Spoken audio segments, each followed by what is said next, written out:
You have to be conscious of where, when, and how, the environment, how things occur and when they occur. Because history changes. It repeats itself, but it doesn't repeat itself linearly.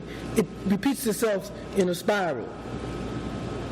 And Assata Shakur was like probably most of you sisters here now.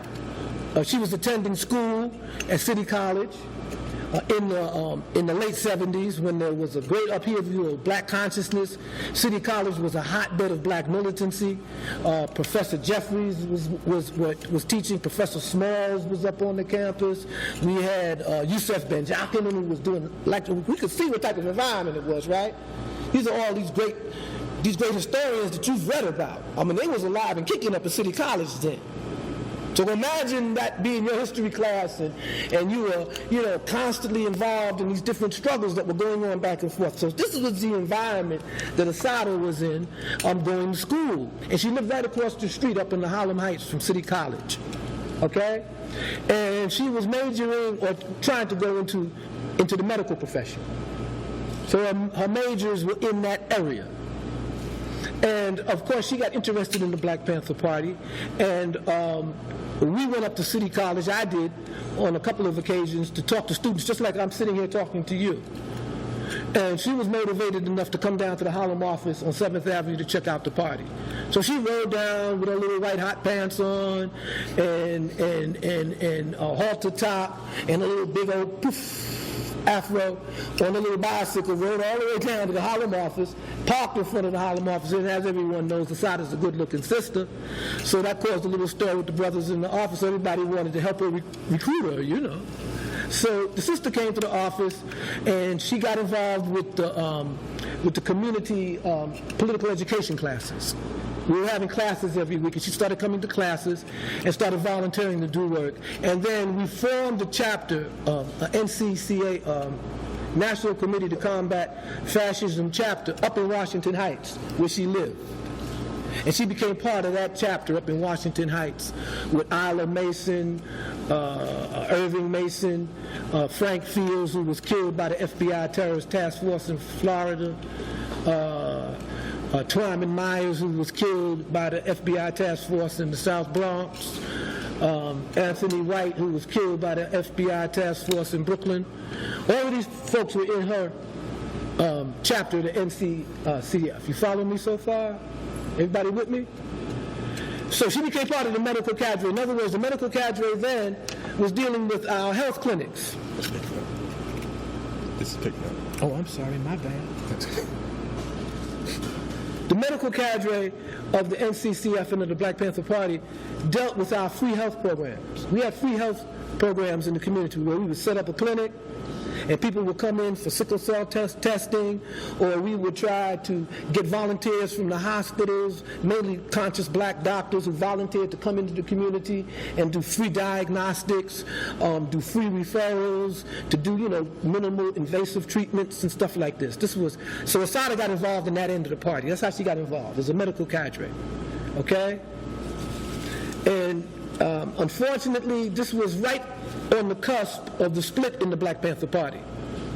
COINTELPRO had worked so hard to divide the East Coast from the West Coast of the Black Panther Party that it was becoming apparent that there were these tensions between the two, the New York chapter and the East Coast region and the Central Committee in the West Coast. And so myself and Setoreo Tabor and some other brothers and sisters increasingly turned towards our own cadres that we have been training and developing. And Assata was one of them. So Assata became part and parcel of the infrastructure as the split developed of the Black Liberation Army. She was a medical cadre in the Black Liberation Army. That's how she started out. She was running medical safe houses. In other words, we had access to hospital staff after hours. If we had a bullet, in New York and most places, if there's a bullet wound, you have to report it to the police. As soon as you go into emergency, they'll call the police because they have a bullet wound. Okay? And so, of course, BLA members were getting wounded, and they weren't getting wounded in car accidents. They were getting bullet wounds. Okay? And so one of the ways we would treat them is we had underground clinics with all of the necessary first aid stuff to be able to remove bullets, but if there was really serious stuff, we would have to get them into a hospital. And that's where Assata came in, because we had excellent contacts with doctors in Harlem Hospital, in Montefiore Hospital, in Lincoln Hospital. So we could bring in a bullet wound person, a bullet trauma, through the back door, get them treated and take them out through the back door without ever getting reported. And this is what Assata excelled at that time. And a number of brothers owe their lives to her, and you may not know them. Some of them have passed away, and some of them are still alive. So that's what Assata's role was, okay? I think, to sum it up, basically, Assata became a revolutionary before she became a black feminist, if you follow what I'm saying. Because we have a lot of black feminists now who are saying that feminism should support Assata Shakur because she's being oppressed and she's being persecuted as a woman by this big bad bully United States government. Assata is being oppressed and repressed as a revolutionary, first and foremost. As a revolutionary Pan-African woman, first and foremost, that she stands for the liberation and the emancipation of women, and black women in particular, is self-evident.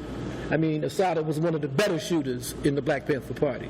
Women tend to be better shooters than men. Don't ask me why, but they do. Once they get the training, there's something that kicks in where they're pretty good. And Assata was good.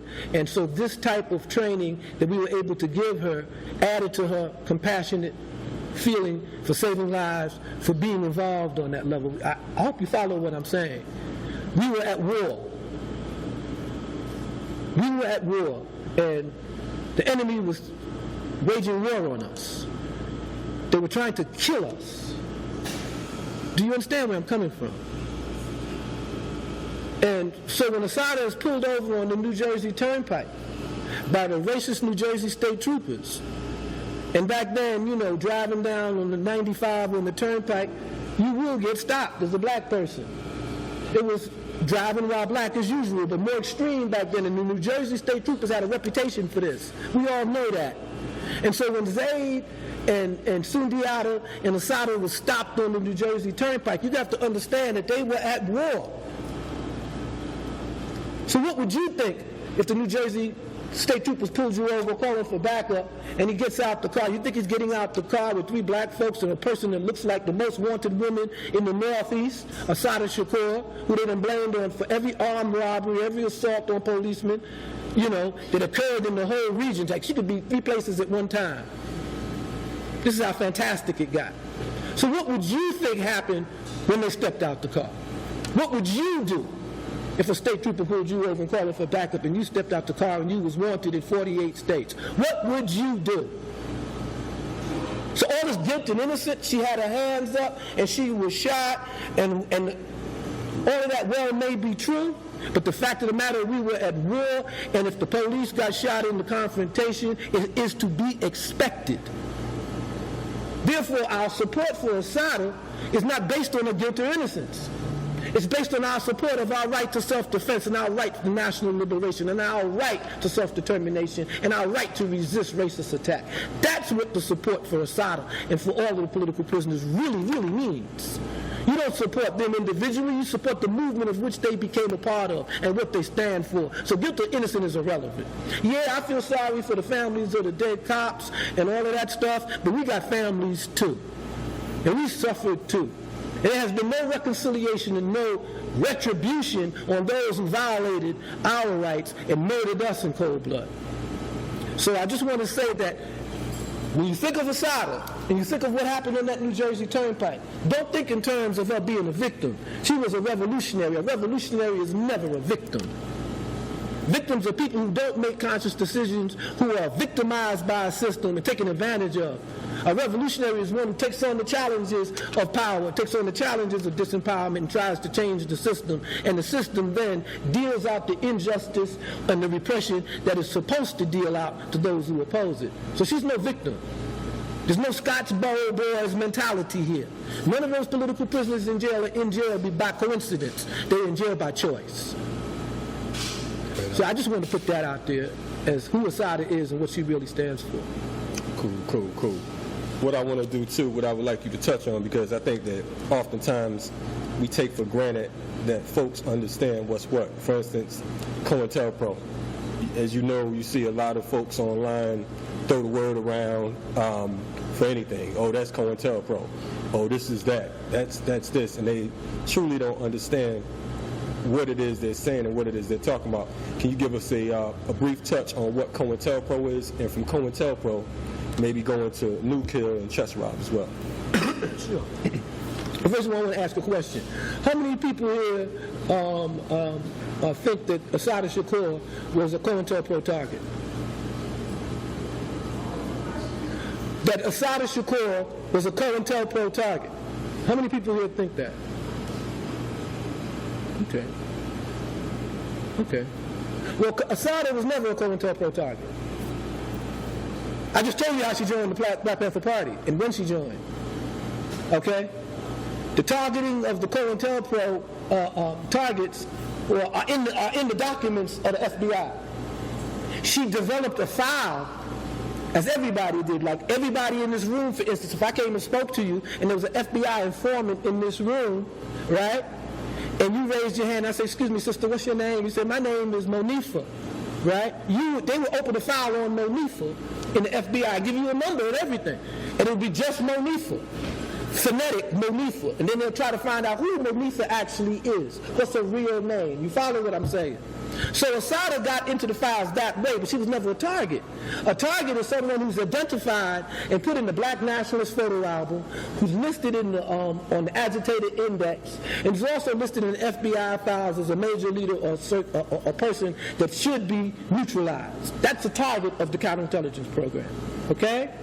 Now, the counterintelligence program, as we all may understand it, has been kind of taken out of context. People use it as a generic term for repression of the black movement. And in some sense, that's sensible. But it's not true completely. It's not accurate. Okay? At the height of the counterintelligence program against the black community, between 1968 and its discovery, between 1966 and its discovery in 69, 70, 85% of all of the COINTELPRO operations aimed at the black community were aimed at the Black Panther Party. Martin Luther King was a target, the SCLC was a target. All of these major organizations were targets of the counterintelligence program. But as the 60s began to wane towards the early 70s, by 69, 70, 85% was at the Black Panther Party. Okay?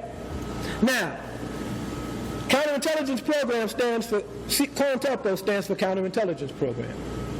It was first initiated under that acronym against the Communist Party USA. Okay? The Communist Party USA was a long-standing organization we may be familiar with from reading Du Bois, from reading Marcus Garvey, from reading Paul Robeson, who are all members, not Marcus, but Robeson and Du Bois and Padmore. They were all members at one time or other of the Communist Party USA. The Communist Party USA was a very progressive organization, but it was linked to the Communist Party in Moscow. It followed the mass line and the dictates of the Revolutionary Party in Moscow, which was a Eurocentric revolutionary process that occurred at the end of the First World War. Now, I don't want to go into a big old history class about where we were at the end of World War I and why Marcus Garvey was talking about Africa and imperialism. All of this is happening right as I'm talking to you about the initiation of COINTELPRO, okay? So keep that in the back of your mind, because some of you may or may have some historical understanding of this movement, and some may have a little less. But I just want to keep it moving. So what I'm saying is, at this particular time, the Communist Party USA in America was considered a threat by the U.S. government because it was considered the agent of the Soviet Union. Do you follow me? Okay? Now, during World War II, this wasn't much of a problem because the Soviet Union was on the side of the United States against the Nazis and against Japan. So it wasn't much of a problem. But at the end of the war, with the U.S. dropping an atom bomb on Japan and on Tokyo, the Communist Party then became a hotbed of spies, and we know about McCarthyism and about Paul Robeson, and we know about Jackie Robinson denouncing Martin Luther King, and we know about all of this, right? This is the Communist Party USA. It was led by a white man and a black man who looked white. And now, don't get me wrong, the Communist Party USA supported workers in this country. They helped build the unions in this country. They helped fight for the 40-hour week that we know in this country. They were the major advocates of the Scottsboro Boys who brought attention to them internationally. They fought against the racist segregation in the South. The Communist Party USA was a progressive organization. I want you to understand this, because what I'm about to say may paint them into a different light. But they were a progressive organization, but they suffered from some of the residual effects of white supremacy and white skin privilege and racism. And they were dominated by Jews. Now we need to understand that this is the Communist Party USA. This is why Du Bois fell out with them. He used to be the editor of their newspaper. We know all of these things, right? Good. Here comes the Communist Party USA in the 60s. Okay? Black folks is burning down the place. Every summer, there's 100 and something riots in the urban areas. Okay? The U.S. is involved in a war in Vietnam that is losing. It's drawing international anti-war sentiments around the world. People are demonstrating against U.S. imperialism in Europe, in Asia, around the world. The Communist Party USA is in the forefront of this opposition to U.S. imperialism. They're supporting, the communists in Moscow are supporting Frelimo. In Africa, they're supporting the PAIGC of Amilcar Cabral. They're supporting the liberation struggles in the Congo. Okay, they're on the right side of history in terms of supporting liberation movements in Africa. But here in America, they dissolved the issue of race and class. To them in America, race is just a device and an instrument of the ruling class to divide the working class. And that therefore, we as black people have to subsume our reality to that of the working class, the overall working class, and fight for working class unity and working class rights. Now, people like myself at that time took exception to this. We said we didn't come here as workers. We came here as slaves, as tools of production, as tools of agrarian production. And we've evolved since then into an independent sovereign people, scattered into a unique system of domestic colonialism. We had a right to self-determination. Communist Party USA disagreed with that analysis, okay? So in the 60s, those organizations like the RNA and the Black Panther Party who advocated self-determination, who advocated black rights and black independence, were marginalized and denigrated by the Communist Party. But they were iconized in the black community. You see, the Black Panther Party had the overwhelming support of black people in the community. They sympathized with the Black Panther Party. They may not have joined it, but when asked the question by the major networks, what do you think about the Panthers? They think that they were brave young men who were standing up and blah, blah, blah, blah. And this was done in a national poll. Over 67% of black people supported the Black Panther Party, and this could not stand. This could not stand. That's when the paradigm of emphasis on the Black Panther Party shifted.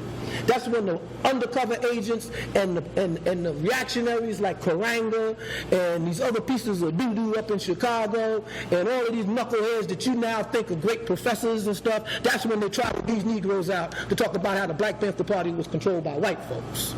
And that to this day, you have people like Jeffries, if you get him on the side, will tell you that the downfall of the Black Panther Party was white women. They were haters then. They was going through school with dashikis and afros, trying to duck what was happening in the street based on black-centric narrow nationalism. They wasn't going to bust a grape with a ball-peen hammer in a fruit fight. These are the same guys now. They're professors of departments right now. That's one of the reasons I don't get invited to colleges. They're heads of departments right now. I could name them. And some of you, and you would say, really? Go ahead and name them, brother. They ain't too sensitive today. They all over Well, I mean, you go to their lectures, and they're brilliant lecturers. They lecture on Egyptology. They lecture on black people's presence around the world. You know who I'm talking about, because you know who do these lectures. Huh? And they're erudite, and I respect their knowledge. Don't get this twisted here. I respect knowledge. I don't respect reactionary politics. There's a difference, you see. But it could be a difference. Anyway, so my point is, here comes the black movement, which is moving towards black power, which is talking about black workers have their own historical impetus, that we have to reestablish our historical personality, that we have a relationship of workers to the colonizer, not a relationship of class to class. And you got to remember, the Black Panther Party was the first national organization of black men and women to come along that had a class analysis, that was Marxist or Maoist in its viewpoint.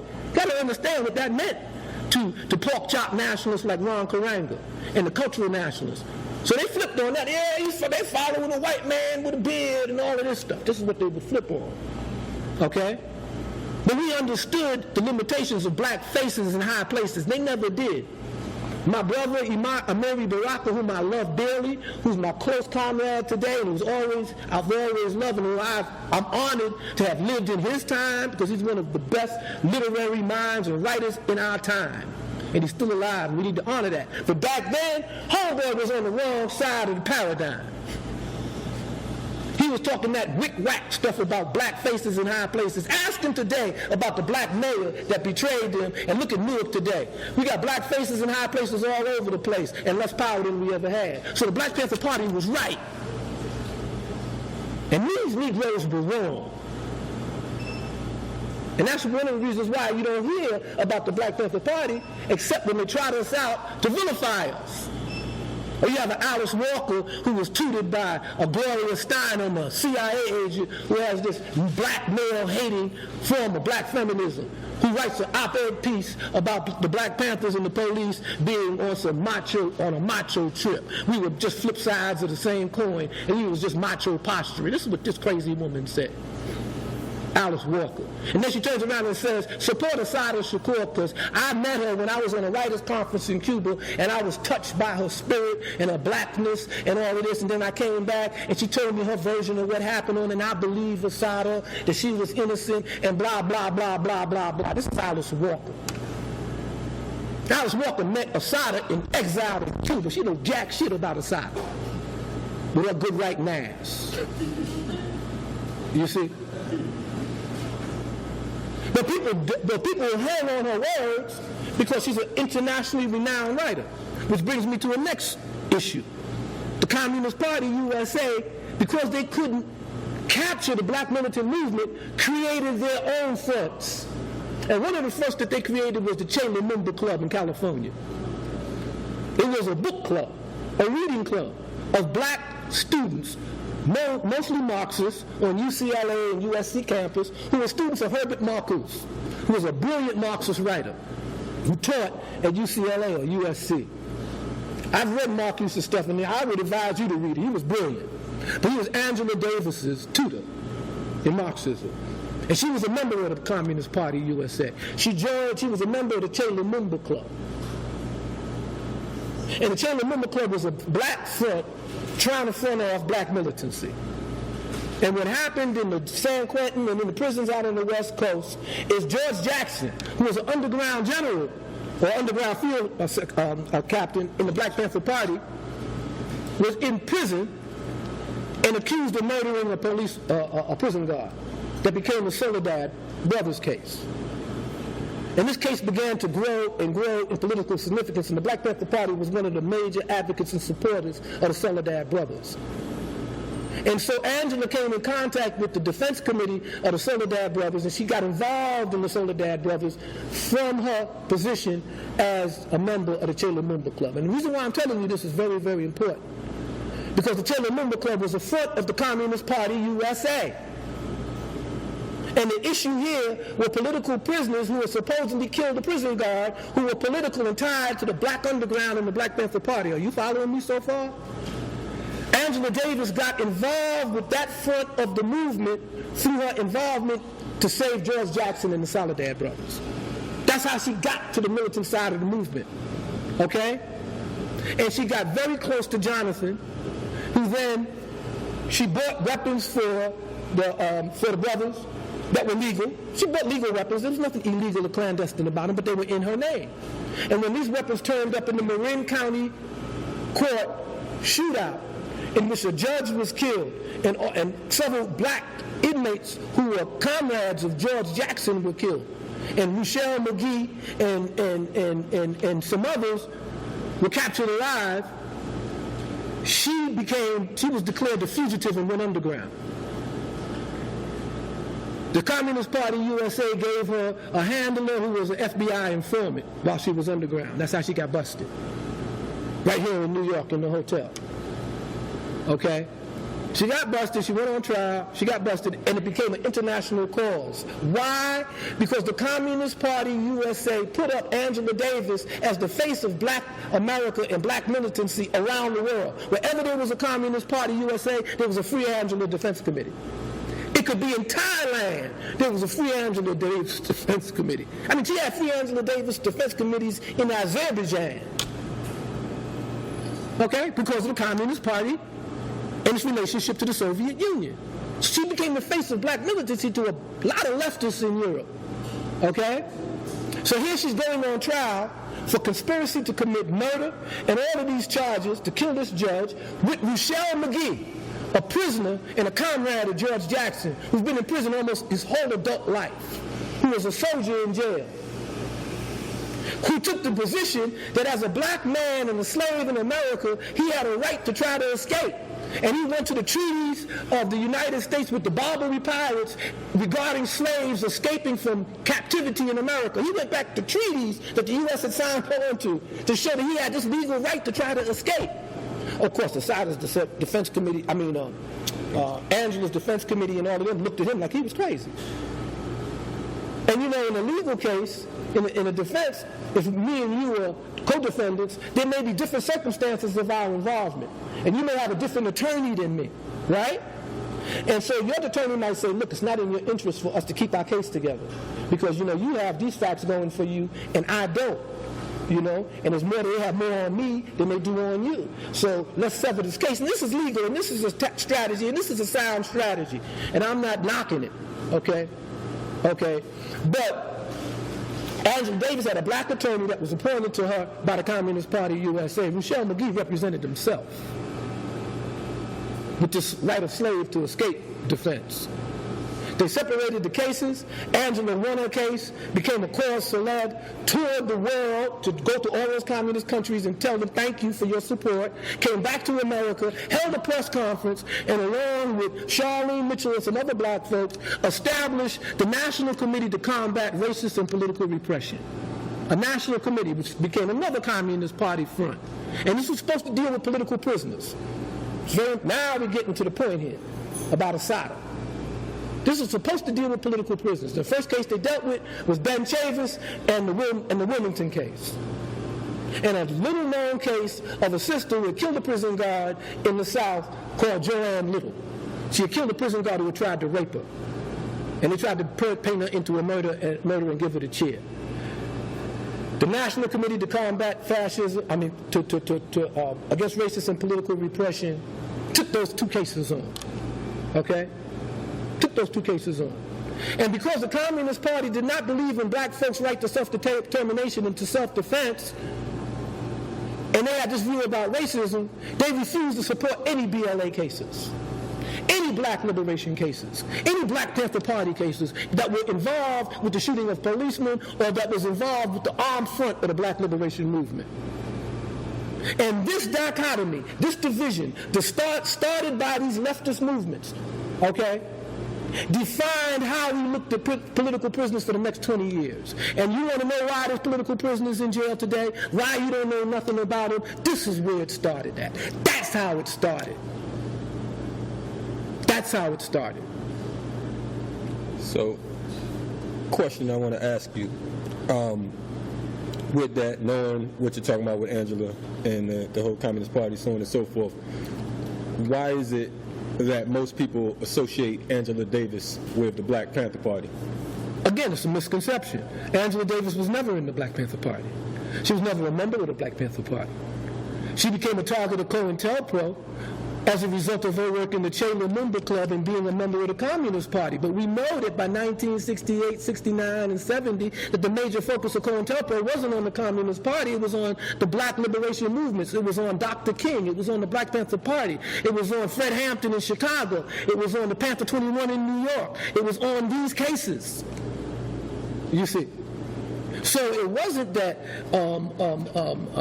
that she was not a COINTELPRO target. She may well have been, but it was not under the rubric of being a leading black militant, but as being a member of the Communist Party USA. You follow what I'm saying? And remember how I started out. The COINTELPRO initially started with the Communist Party USA. So they were heavily infiltrated for decades. Decades. They were heavily infiltrated. Okay? And so I mean, they were more infiltrated than the Nation of Islam. Okay, which the police, by the time of Malcolm, feared more than the Communist Party USA. You see. So Angela was never a member of the Black Panther Party. She became involved, as I pointed out, with the Defense Committee for the Soledad Brothers as a member of the Che Lumumba Club. And the Black Panther Party supplied all of the soldiers, all of the footwork, all of the wherewithal for that defense committee. It was the Black Panther Party on the West Coast that supported George and his defense committee wholeheartedly to the point of trying to break him out of jail. You see? We talked about COINTELPRO. I want to shift back to Assata a little bit for those. Everybody cool? Y'all good right now? Okay. Am I overwhelming you with information? All right. Because I don't want everybody to get dull and they got a question and they can't come up with it because I don't overwhelm them. Is it cool? Are we still everybody on the same page? Yeah. We cool? I didn't lose nobody, right? I hope no. Okay, cool. Go ahead. You lost whoever was supposed to have been lost. When we talk about counterinsurgency, I want a few words that people don't hear about: new kill and chest rob. Chest rob. Can you break down what new kill and chest rob is, since we kind of denounced the whole COINTELPRO notion in regards to Assata's case?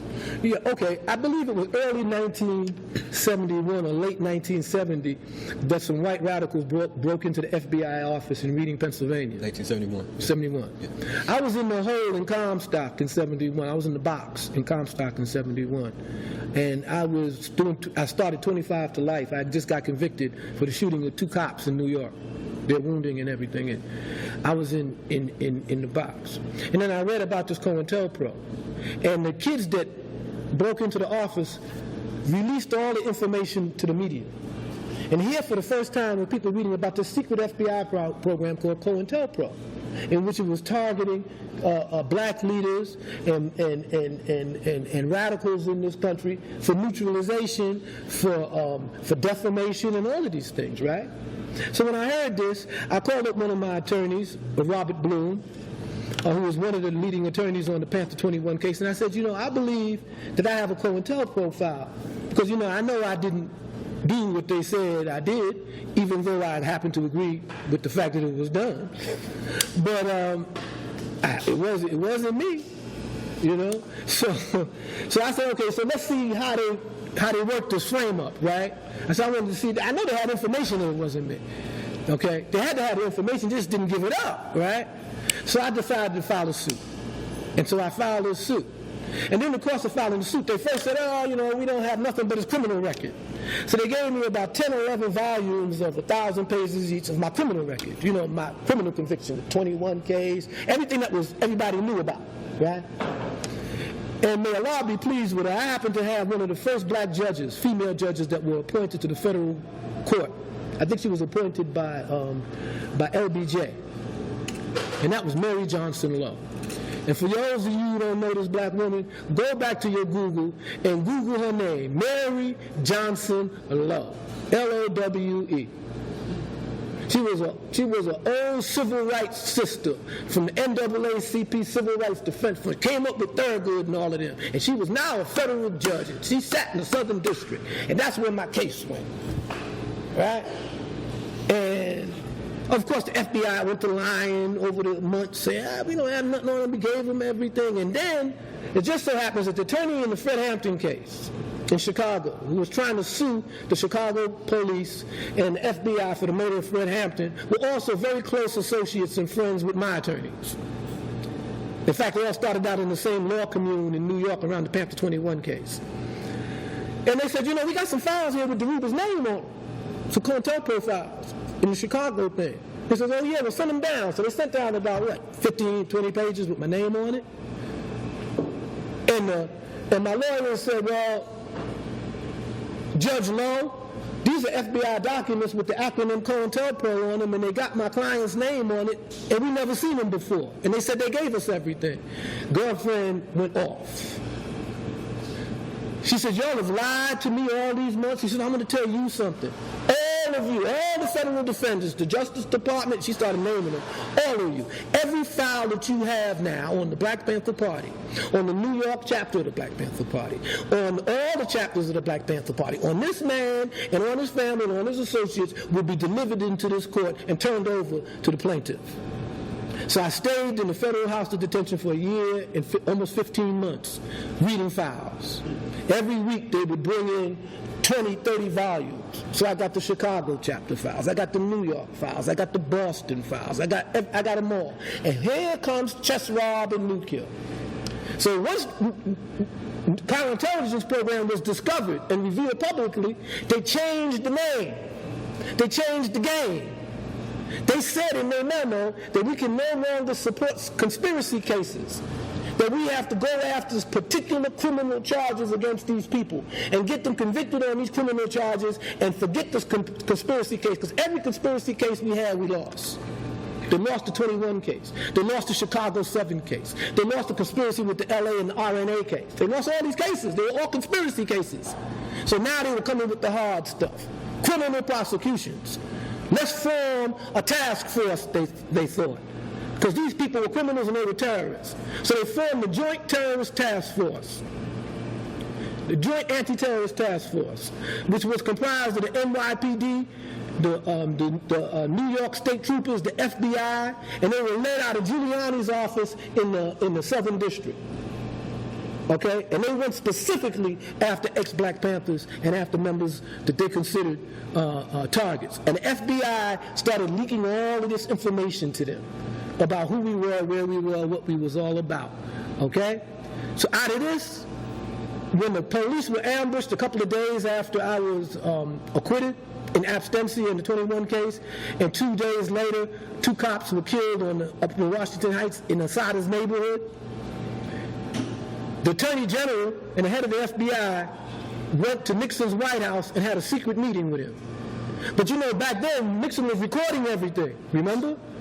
This is the Watergate period. So Nixon got a recording device going on in his jamming, and J. Edgar Hoover is there talking about, we have these cop killings that's going on in New York, and they seem to be spreading everywhere. We have 2 more cops who were killed in Atlanta. We have another cop that was ambushed and killed in the police station in San Francisco, and 1 more in L.A. And it looks like there's a black underground in this country that's targeting policemen, and we got to do something about this. And Nixon made it a priority to the Justice Department to find these individuals and apprehend them and neutralize them. And this new initiative came out of the White House, was called Nukill. And Nukill targeted all of the former members of the 21, all of the Black Panther Party political prisoners, all of those who went underground. It was Nukill. And Assata then became a target of the FBI under Nukill. Because I pointed out she was in the medical cabinet of BLA. By this time, I was already busted. And there were a number of BLA cells operating in the country. But at the same time, we had formed ourselves in prison into a communications network. And that communications network became a command and control structure for those brothers and sisters who were ripping and running on the outside, who were more or less independent and more or less divorced from each other in terms of coordination. Okay? So this was the period in which some of you may have read this document called Message from the Black Underground. I don't know if any of you read it, but it's available. I think it's even on net. I think they even sell it on Amazon. Yeah, you can probably download it for free now. You can probably download it for free. Yeah, he's right. And this message from the Black Underground was written from prison by political prisoners on behalf of the brothers who were still on the armed front underground out in the open, out in the streets. And it was this period of time when the so-called black activists began to betray those brothers and sisters who had took up arms against the enemy.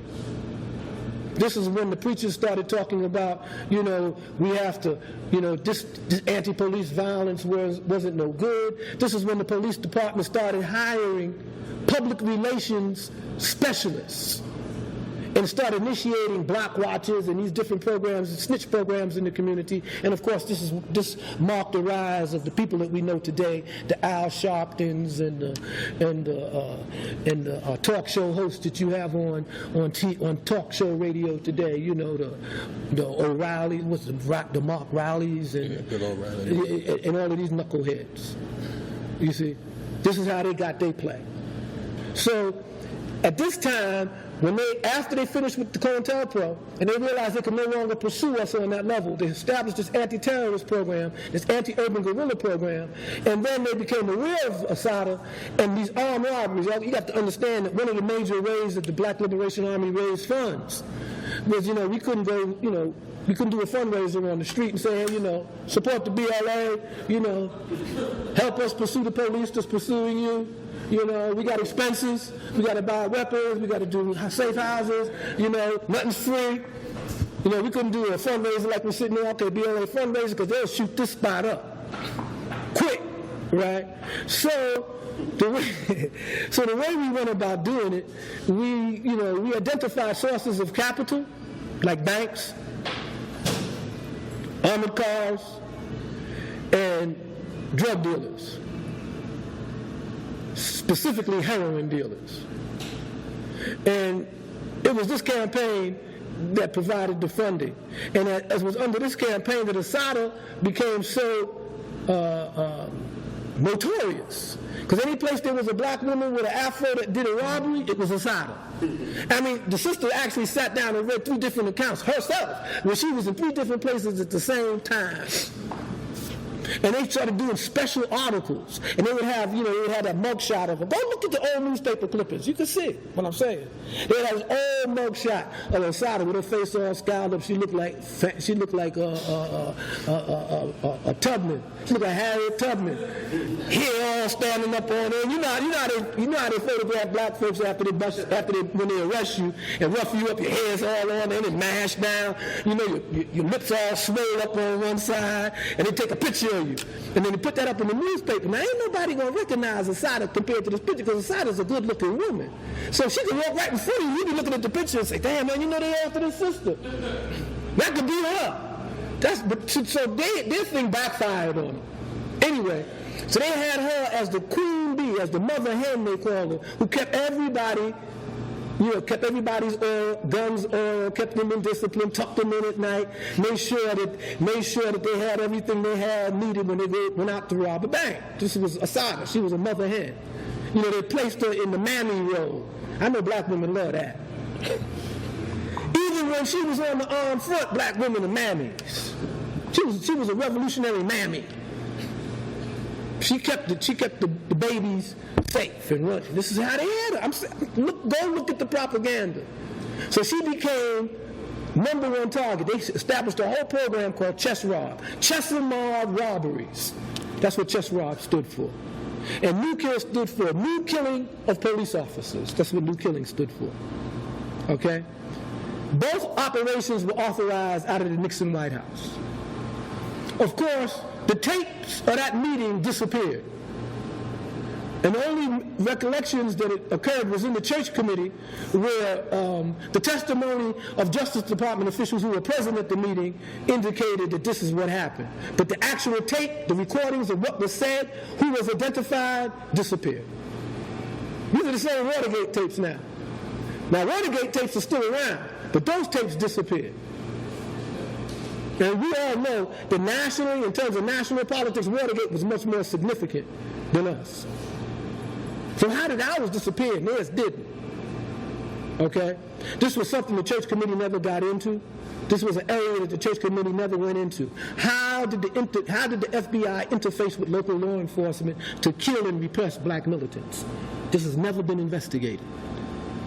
Never. The church committee stopped short of it. And this is where we're at now. We have to get black elected officials, the Congressional Black Caucus, to reopen up these investigations as to where the police department, how the police department infected and affected local law enforcement's relationship to black activists and black political leaders. Because it's on the local level that we've been co-opted and disrupted. It's on the local level that we've been misrepresented.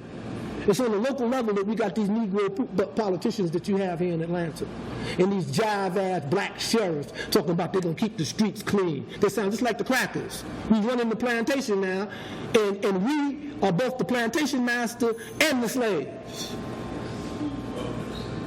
Yeah, we are. Look at the po-po. You see? So things have gotten this way because of this history. And this is only a small part of this history that I'm talking about. What I'm talking about is stuff that directly, that we were directly involved in. The stuff that was happening internationally in which we were indirectly involved in, like Sekou Odinga. If Sekou Odinga was a white boy, they would get Brad Pitt to play his role as a born advocate, born supremacy type character. Here's a man, Sekou Odinga, who was one of the Panther 21, who when they came to get us at 4 o'clock in the morning, sneaking up on us with these SWAT teams, escaped, actually heard them organizing down in the street, escaped from being surrounded down a drain pipe, 5 stories up, slid down the drain pipe. Drain pipe was peeling behind him, slid down the drain pipe behind the police who had cordoned off the whole neighborhood, slipped out the cordon, escaped down south, hijacked the plane, went to Cuba, stayed in Cuba with Aldridge Cleaver, went from Cuba to Algeria as part of the international section, worked with the Palestinians and the PLO, George Abbas and the PFLP, went and trained in the Congo, and then when the Black Panther Party chapter in Algeria dispersed, he went to North Korea, trained with Frelimo, and came back into the United States through Canada and ran the Black Underground and has helped Assata escape from prison. He was the one that was the mastermind of that. Sekou Odinga. If that don't sound like a Hollywood script, I don't know what does. And he has grandchildren right here in Atlanta. Sekou Odinga. And ain't one black director, ain't one black, Will Smith has even thought about doing this story. And this man's alive in prison, in Clinton prison right now as we speak. He ain't even dead yet. Check that out. All this, they be looking for stories of black, they be making up stuff, right? We got The Rock playing all kinds of, The Rock whose son's a snitch. You understand? We got all these made-up characters, Fast and Furious. We got phony militants being portrayed on every time you see a movie on Bounce. Look at this new movie now with Oprah Winfrey. What was this one called? This new one coming out? Oh yeah, about the butler. Did you see that one? There's one coming up about the White House butler and how he changed Kennedy's opinion of black people. And if it wasn't for the butler, we wouldn't be free. And they start talking about the historical nature of butlers for black folks. And that being a house nigga, they changed the whole dialogue on Malcolm's analysis of house niggas. Now, this house nigga is the reason why John F. Kennedy was steadfast and LBJ was steadfast in the civil rights, was because he humanized the face of black folks, because he served them. And they got Forrest Whitaker playing this, so they got a good actor playing this. And Oprah Winfrey is in this, and this other woman is, I think Oprah Winfrey is the butler's wife. Yeah, this movie's coming out, major production coming out. The house nigga saved us. But don't be for the house nigga, we don't be here. And in the coming attractions, we were sitting there watching this yesterday, right? In the coming attractions, they got a whole piece on the Black Panther Party. Because one of her kids is a militant and becomes a Panther. And she's talking about all that militancy you're talking about with a Panther in the background. She's in the Black Panther Party office. God knows where it's at. Talking smack. Say, if all of it wasn't for your father, you wouldn't even be able to do this. And you going to call him my Uncle Tom?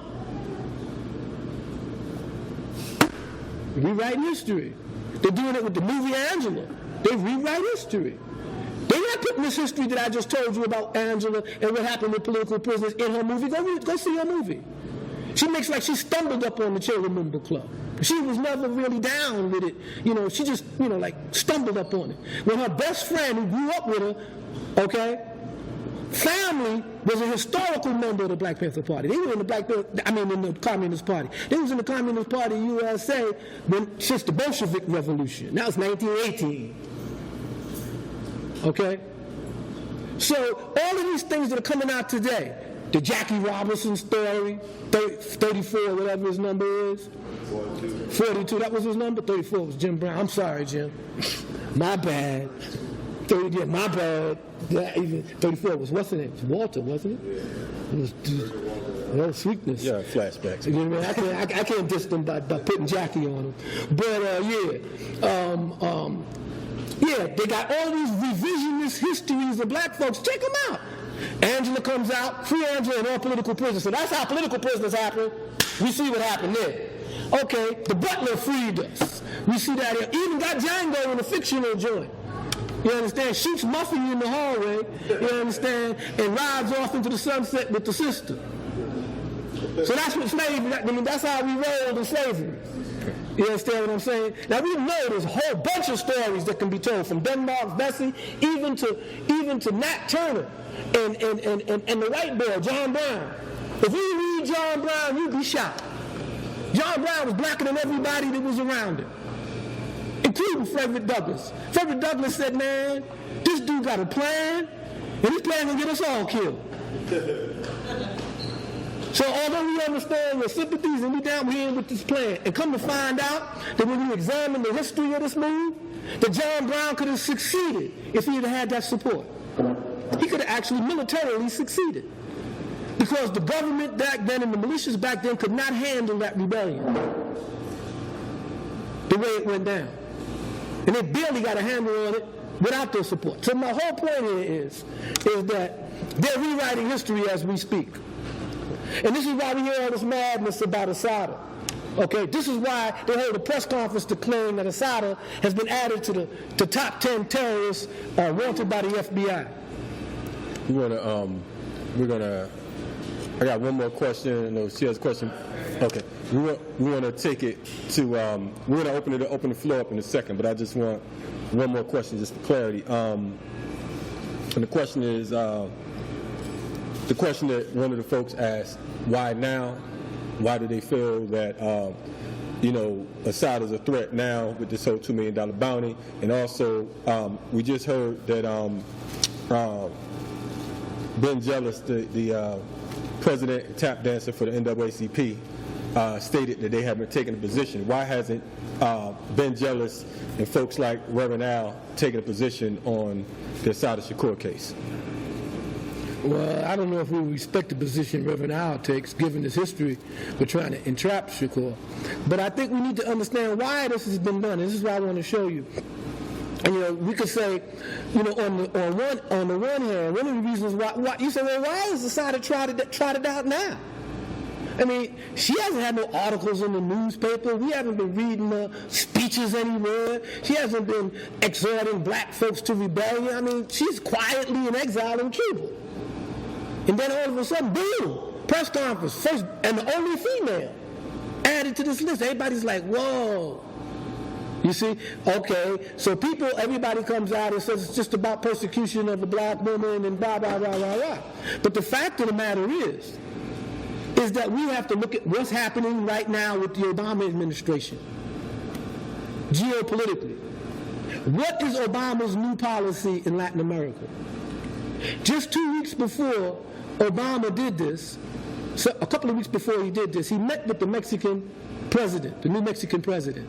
And he announced America's new emphasis in Latin America on support of economical assistance and a de-emphasis on the war on drugs and on military assistance to the region. This is because of the success of individuals like Chavez, the recent regime in Brazil, who are all so-called leftist-leaning regimes. The brother in Peru, Morales. These forces have shifted the geopolitical power in Latin America to the left. And of course, Cuba has always been there. Cuba has always been a stalwart of not just Africa, but on progressive movements in Latin America. And Chavez was like a threat to the U.S. He was like a younger version of Fidel as far as they were concerned. So that's why he was killed. It's funny that all of these leaders die of cancer before the age of 50. You see? But anyway, this paradigm of leftist progressive governments has shattered the whole U.S. hegemony in the region. Okay? And not only this, it has threatened to create a whole new global geopolitical paradigm that they call the Brazilian,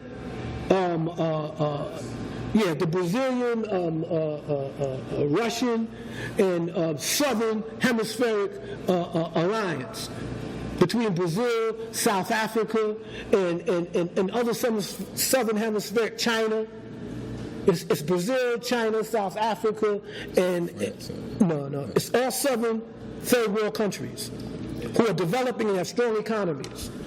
And if the Brazilians and the Venezuelans are looking strongly at aligning themselves with Africa geopolitically in terms of exchange of resources and finished products, and this is something that's anathema to international Western finance capital.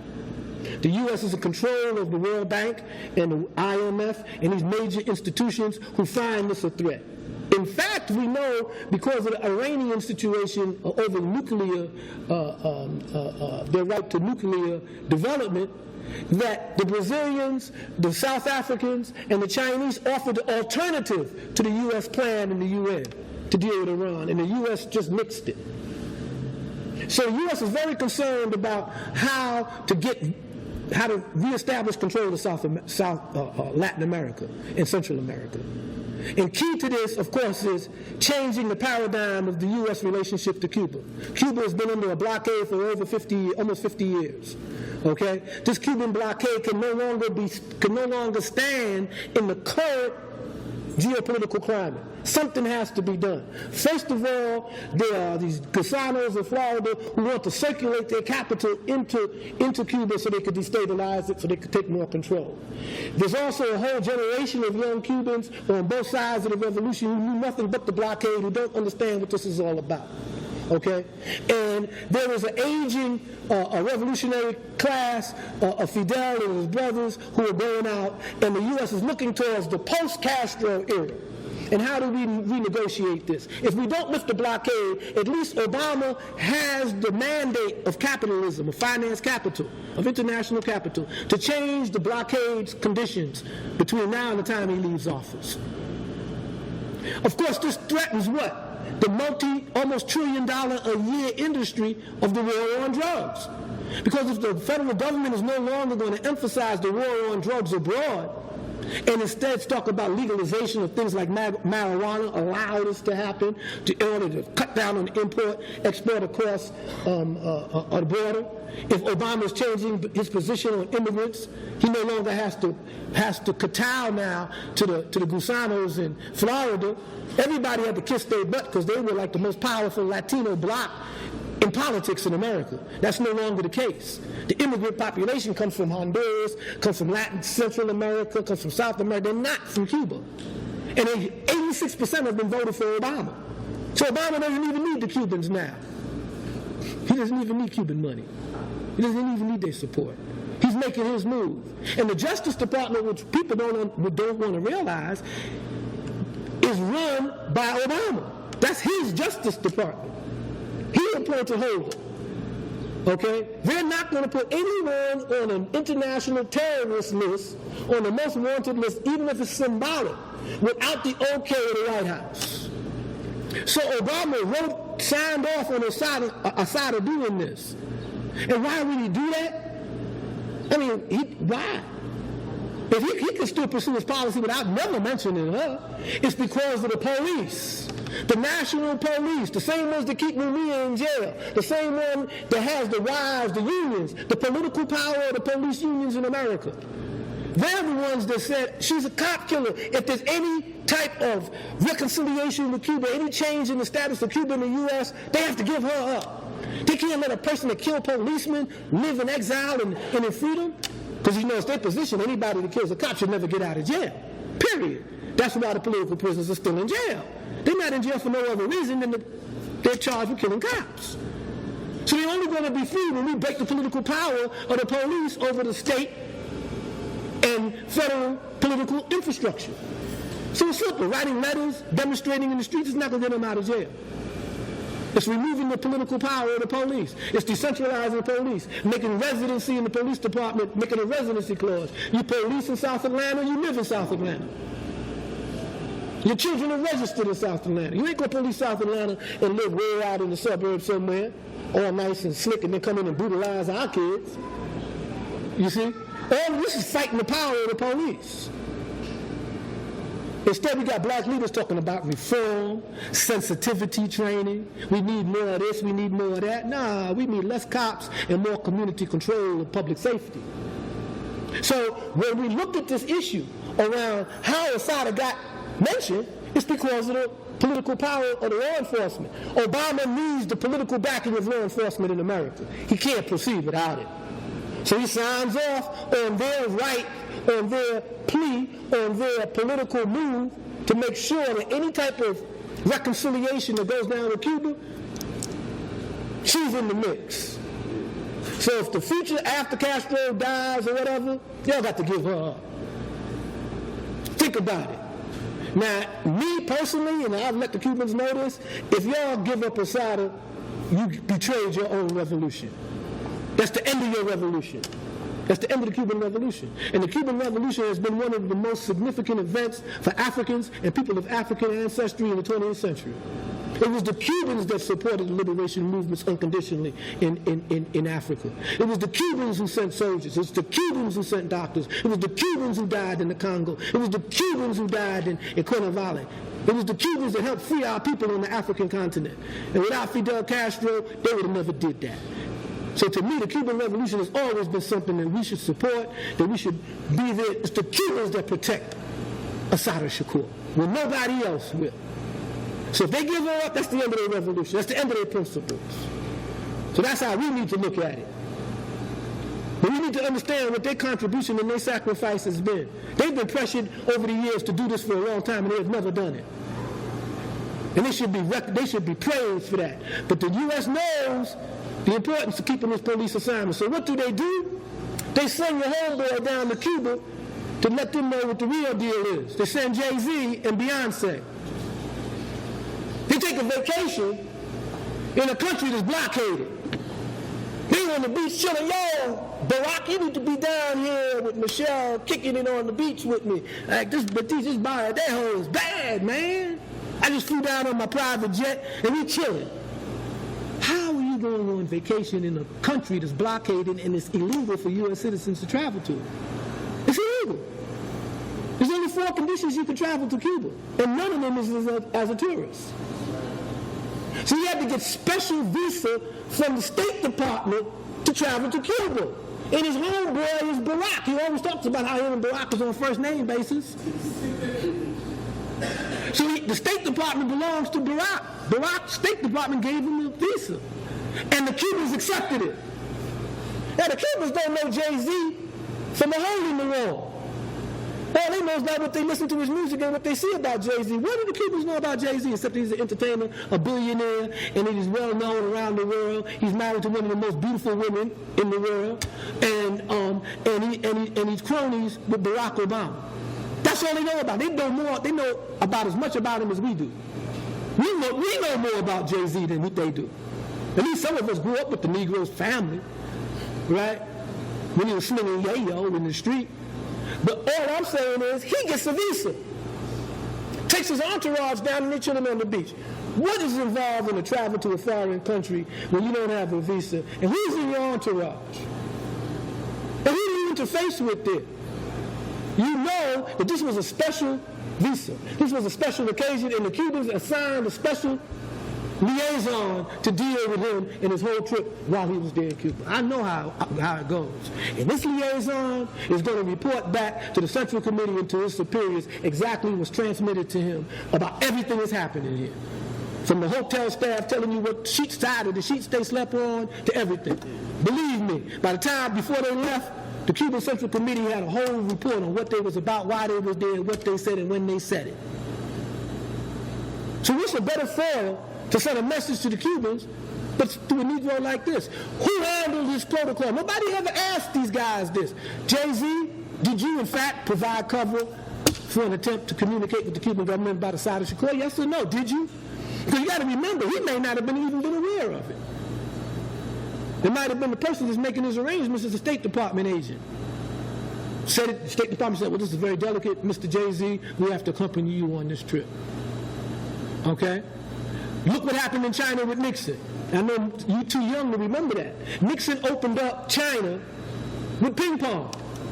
There was a ping pong team that played in the international tournament that was scheduled to play in Peking. The U.S. had no relationship with China. In fact, the UN representative from China came from Taiwan, the island of Taiwan. Now, there's an island with 12 million people that's representing, that stands in at the UN for 1.5 billion. Unfair. Not true. Not right. So the U.S. had to get around that. It had to deal with the fact China was becoming a power. It couldn't just deal with Taiwan. So how did they open up relationships with China after Mao Zedong in the Korean War? Well, it was an opportunity. There was a ping pong tournament, and the U.S. ping pong team was in the semifinals. So they sent the U.S. ping pong team with a State Department handler. And the State Department handler interfaced secretly with the Chinese government and said, Richard Nixon is interested in establishing, normalizing relationships. And this is what Henry Kissinger would want to do. We would do this, and you would do that. And that's what happened. And as a result, Nixon was able to travel to China, get on the news, it's opening up China to the U.S., and the rest is history. It was a ping pong team that started it. So when we talk about the blockade coming down, think back and remember that it was Jay-Z and Beyonce that started it. You know, with their body, you know, all you bitches bow down. Girlfriend was on the case. You understand? She was the Mata Hari of your time. You understand? For reasons why anybody can travel to Cuba, what were those for reasons? As a journalist, for religious reasons, for medical reasons, and on a special permit for family reasons. Because you know, there's right now there's protocol now that if you have family in Cuba, you can travel back and forth. You know, so those are the 4 reasons basically. And also, I think we want to clarify something, that legally, you know, everybody knows that Obama has established a hit list in which he can kill U.S. citizens or arrest U.S. citizens anywhere in the world, and there's nothing nobody could really do about it. I mean, if they decided to come in here and scoop us all up and send us off into 27 different black sites and nobody sees us again, believe me, they don't have to answer to nobody.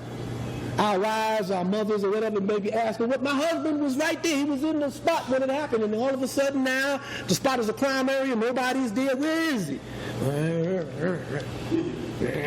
You know, ask so-and-so. You don't have to answer nothing now, according to the post-911 protocols. But the list that Assata was put on is a different list. Okay? This is the FBI's publicity list. You know, this is the one that they use to hype, like, you know, these are the people we really want to get out there. This is their political list. You know, their public relations list. You know, the one that Obama has is a hit list. It's determined by the State Department. The State Department writes to these particular people, if you see them anywhere, they're open to drone interdiction or whatever. Now, Assata might migrate to that list. She might have already migrated to it because it's secret. The whole process is secret, so we don't know. But that actual list that that the police unions that held a press conference for, that was a different list. You see what I'm saying? That's why I said the publicity about it was designed to pressure Obama, or to give the semblance that Obama was under pressure, and he could only negotiate with the Cubans with certain latitude. Message from 9016. You follow what I'm saying? Any other questions? So now what? As a civilian citizen, what can you do, or what can anybody do, or is there anything anybody can do to support a political prisoner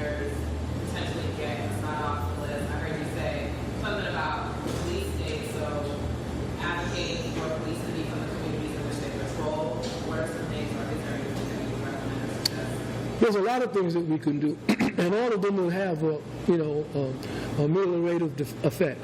One of the things that we can do is we can organize locally, by city, by community, to decentralize public safety and get it on a referendum, get it on the ballot. Now, the fact that we're trying to put it on a referendum means we have to get out in the street and raise votes. We have to agitate. We have to bring people information about why they should vote for decentralization. And when we talk about public safety, we're not just talking about police. We're talking about fire. We're talking about emergency responses. We have the examples of Katrina and Sandy to show that we have to be more trained and more in tune as a community to be our own first responders. We're talking about closed firehouses, that we need to open them back up, and brothers and sisters need to be trained in public safety so they can volunteer in these firehouses. We have to talk about ambulance services, EMS, community health. This is what, see, we bury these knuckleheads in public safety, not cops. Okay?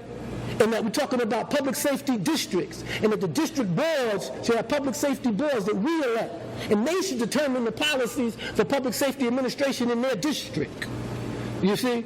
In those districts that don't have resident clauses, like the financial district or where the office buildings at, let that accrue to the state and to the city, and let them, because we know nobody's living there. It's about property. It's about regulation of property and garbage collection. All this is public safety. Public health is public safety. So when we organize on that level, sister, you see all these questions come up: mass incarceration, the criminal, why we being marched through these courts, all the taxpayers' money that's being used for minuscule amounts of marijuana and DUI cases, hundreds of thousands of dollars they're raising. All of these issues then become, what are the cops doing? I didn't elect you to let the cops to pass this bill. You got to remember, everything they do to us, our elected officials passed the bill. We just didn't know anything about it. So that means organizing public political clubs. Organize a political club here in Atlanta. Your political club. All y'all are in it. Okay?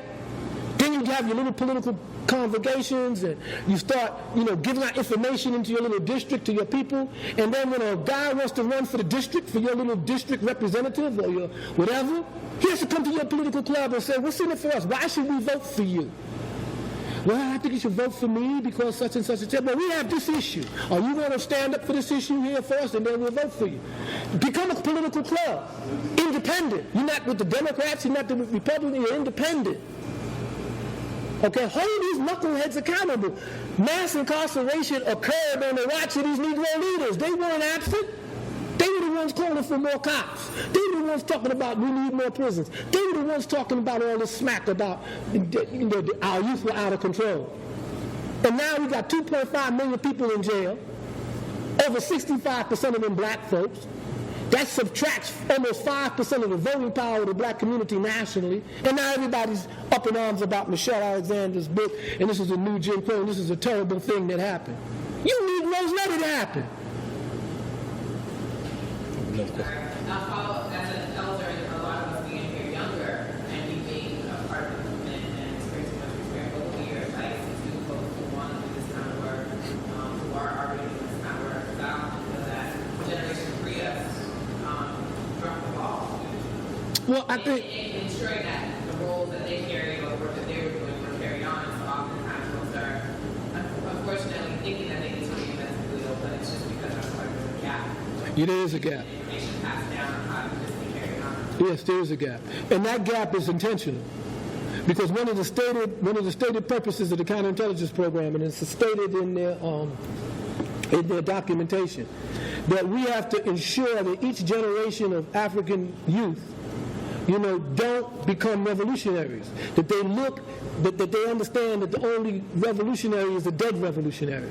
That they would rather be a basketball player, a sports figure, an artist, respected by whites and blacks alike, than to be a revolutionary. And so what that translates into, and this has been since slavery, this has been since the bullwhip days, is that each generation of black men especially has to grow up alone. And the only unifying glue that has provided continuity has been the black family and certain basic black institutions like the black church. You see? They provided some framework of continuity. But each generation of black males had to find out for themselves what it was all about because the last generation was wiped out. Okay? People had to rediscover Malcolm. Why did they have to rediscover him? Because there was no movement left. People are rediscovering Assata. If they didn't put Assata up on a 10 Most Wanted, we wouldn't be having this conversation now. Okay, the enemy hasn't forgotten what we are and what we could be. We've forgotten because they've made it intentional to make sure that what he learns can't be passed on to you. And you got to understand, in the counterinsurgency manuals that were circulated in the 60s and 70s, a primary objective of counterinsurgency was to create the inability of the guerrillas to pass on leadership, knowledge, and skills to another generation of guerrillas. This is why they had to kill Amilcar Cabral. This is why Patrice Lumumba was killed. This is why Eduardo Mondlane was killed. This is why all of these freedom fighters were killed, so that they would not pass on what they have learned to another generation of freedom fighters. And this is why the Vietnamese succeeded, because they understood and they made it clear that they didn't know that they were supposed to lose this battle. They didn't have no expectation of losing because they were going to fight from one generation to the next. We fought the Chinese until they left. You understand? We fought the Cambodian Empire until they left. What makes you think your ass is staying? You know? And that's how they won. They were able to pass on the struggle from one generation to the next until the enemy tired and withdrew. We don't have that luxury. We always reinventing and reestablishing the links to the past. This is why we see the movies. The house nigga saved us. That's a movie. It's called The Butler. What is it called? Benta, where's she at? It's called The Butler. Yeah. You just defined it so you can understand it clearly. It's called The Butler. I ain't lying. I wouldn't have believed it if I didn't see it yesterday in the movie. If you would have told me they got a movie talking about how the butler liberated us, I would say, now you exaggerate. You exaggerating, brother. You know they ain't make no movie like that. But they did. Right on the heels of the Robinson story. Right? So what they have done is to a whole generation that doesn't know nothing about our history, this is their perception of history. Red tails. You know? Listen to the poem that they recite when they're going out like, we will fight, yes, we will fight. That poem ain't had nothing to do with the Red Tails.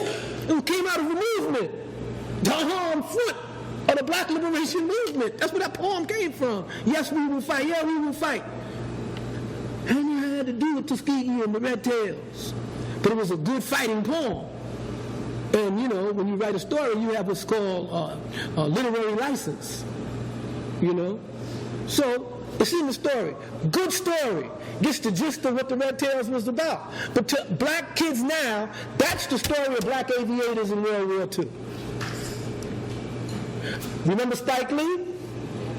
Spike Lee's version of Malcolm X starts out with Malcolm throwing up in the toilet bowl. This is our black hero, our black prince. Do you think white folks would have started out with a depiction of George Washington with him getting his teeth fixed? Or straightening his hair, you understand? Or working on his tights, huh? Yeah, George talking about I cannot tell a lie, I chop down the cherry tree stuff. Started out virtuous. Our hero starts out with no virtue. And Spike Lee, when he was criticized about that, talked about it, you know, he's a writer, he can do what he wants, and blah, blah, blah. And that's the same Negro then that turns around 30 years later and criticizes what's the name for making a war movie without black folks in it. Clint Eastwood. Clint Eastwood said if there was black folks there, I would have put them in it. If you want to make a movie about black soldiers, make your own goddamn movie. And then he went on and made Miracle of Santa Ana. Okay? And in that one, was white, was Muffy. The big love affair and the whole thing was everybody was lusting after Muffy in the village. Here black folks got their heart in their mouth in Italy about to get murdered by Nazis, surrounded, and all a black man can think about is a white woman. This is Spike's story. That knucklehead. You see? So what I'm saying is, we are having our history, I call it stealth history. Because it suddenly changed. They got a whole story on, who is it? Not Harriet Tubman, the other sister. Sojourner Truth, isn't it? Where they got that sister that plays Nina Simone, and they got Zoe Saldana. Now, I like me some Zoe Saldana. She's an excellent actress. And she, but... I mean, they picked. You can't yell at her really, because it's the people that wrote the script and did the casting are the ones that so forth. You can't blame her down for a black woman that don't want to play Sojourner Truth. Are you serious? Of course I want to play her.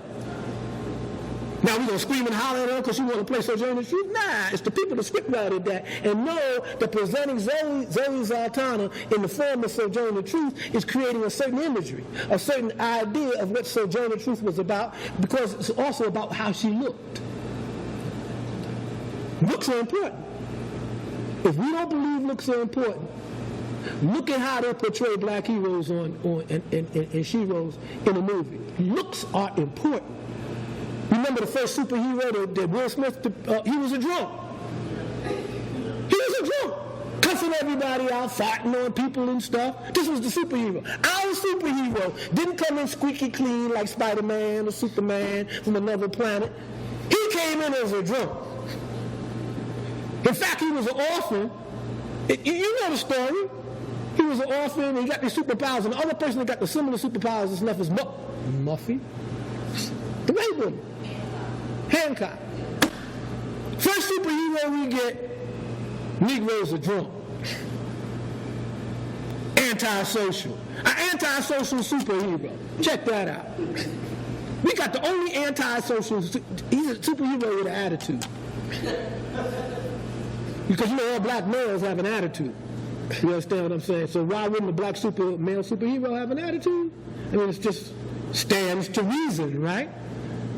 So I'm just saying how our history is intermingled with fantasy, vampire killers in Lincoln. They done changed the whole issue of the Civil War, that Lincoln was basically hunting vampires. So you mean to tell me, what they saying, that the plantation masters were vampires and bloodsuckers? Well, we could agree with that. But I'm just saying how they distort history. We've had situations where I've had young people tell me from watching this movie, there's this movie, X-Men, The Last X-Men, where the villains are in alliance with each other.